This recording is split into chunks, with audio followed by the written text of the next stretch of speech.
오늘은 면접의 대비법에 대해서 철칙과 자기소개 장단점 사례들을 좀 분석해서 드릴게요. 뭐래요?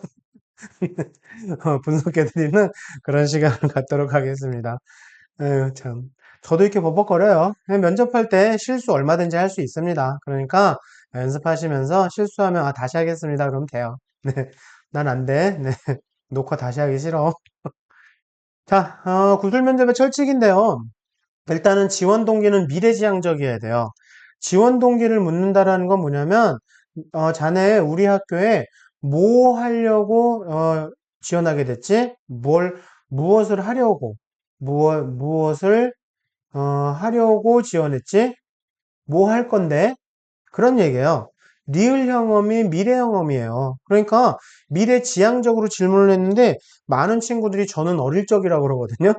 그러니까 감점 받는 거예요. 논술과 면접은요. 100점으로 시작합니다. 감점 덜 받으면 통과되는 거예요. 그래서 좀 구체적으로 답변도 하시되 이 중 가장 중요한 거는 결론부터 이야기하는 거예요. 논술도 첫 줄에 답하는 거고요. 면접도 답부터 말씀드리고 그렇게 시작하는 게 좋습니다.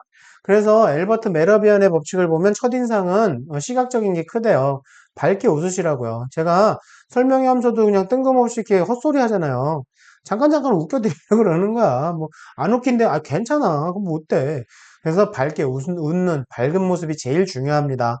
청각적인 것도 좀 베이스 톤이 나야 되는 건 뒤에 설명드리고요. 그리고 결론부터 답하는 건 저는 이렇게 생각합니다. 고1 때 이러이러한 경험을 통해서 어떻게 했기 때문입니다. 이렇게 하시면 돼요. 그래서 결론부터 답부터 얘기하시는 게 중요하고, 이런 것들은 안 된다라는 거, 이런 것들은, 연세대학교에서 얘기는 했지만 대부분 대학교 비슷해요. 그래서 언급하시면 안 되는 것들 정리했습니다. 자, 제가 그래서 사례 하나 보여드릴게요. 한 친구가 저는 생활 지원형 로봇을 연구 개발하고 싶다. 이렇게 딱 답을 먼저 얘기하잖아요. 그리고 요게 학생 기록부 창체 중에 진로 활동에도 있으면 너무 좋죠. 그래서 이렇게 시작하시는 거예요. 그래서 이게 테마예요. 그리고 이런 걸 면접 때도 얘기하는 거고 이렇게 해서 이거는 뭐 얘기하지 말아야 되는 학교도 있습니다. 자, 그래서 이런 것들뿐만 아니라 심리학이라든가 인간 행태학 등에서 융합적인 연구를 마음껏 하고 싶대요. 이러한 인재를 배출하는 곳이 땡이 대학교라고 들었대요. 어딘지 모르시겠죠? 성공. 그래서 땡이 대학교에 이런 것들을 알게 돼서 지원하게 돼. 그러니까 이게 땡이 대학교를 꼭 가야 되는 나의 명분이 되는 거지. 그리고 생체의공을 지원했거든요. 근데 생체의공뿐만 아니라 전기, 반도체, 기계 등 이런 것들이 특화되어 있는 커리큘럼과 연구실을 갖고 있었고 지능 로봇에 대한 연구가 활성화됐기 때문에 꼭 입학하고 싶대요. 이를 준비하기 위해서 나는 기계, 전기, 컴퓨터, AI뿐만 아니라 수학, 과학, 사회에 대한 교과 공부도 열심히 했고 최선을 다했다. 융합적인 인재다라는 걸 보여줬다. 이렇게 자신 있게 얘기하시면 돼요. 여러분들, 제가 이 빨간색으로 해놓은 거 어디서 알았게요? 이 대학교 이 학과 소개 홈페이지에 다 있어요. 이런 거를 활용하시는 거예요. 이해되셨나요? 자, 그리고 또 보시면 이렇게 자기의 어떤 좌우명을 말씀드리고 시작하는 것도 좋아요. 그래서 이렇게 예측하고 준비한다. 나의 좌우명이다.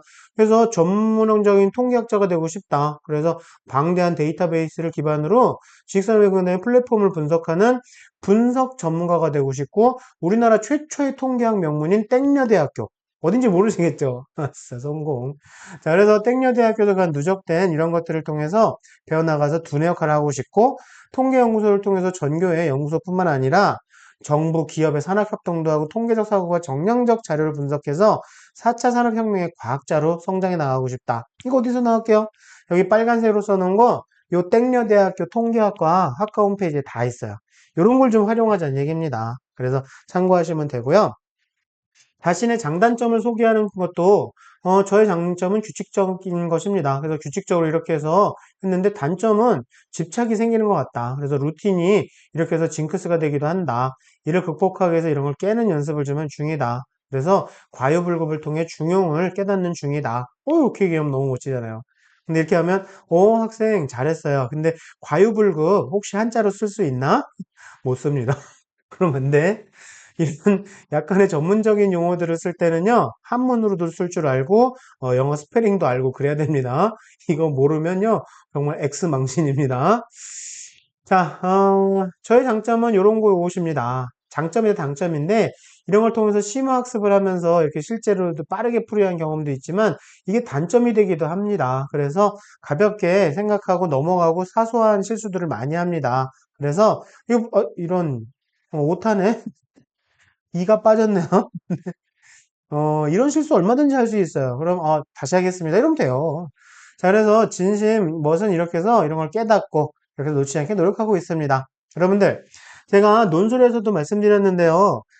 예시 답안을 필사적으로 한번 필사해봐라. 예시답안 필사가, 논술을 준비하는 첫 번째 단계 중에 하나다. 자꾸자꾸 써보면 글이 는다. 면접도 마찬가지입니다.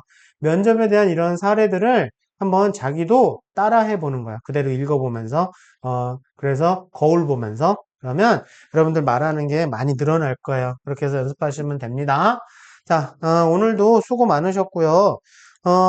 면접 연습은 다시 한번 제가 높아시면서 말씀드리지만 지금 아닙니다.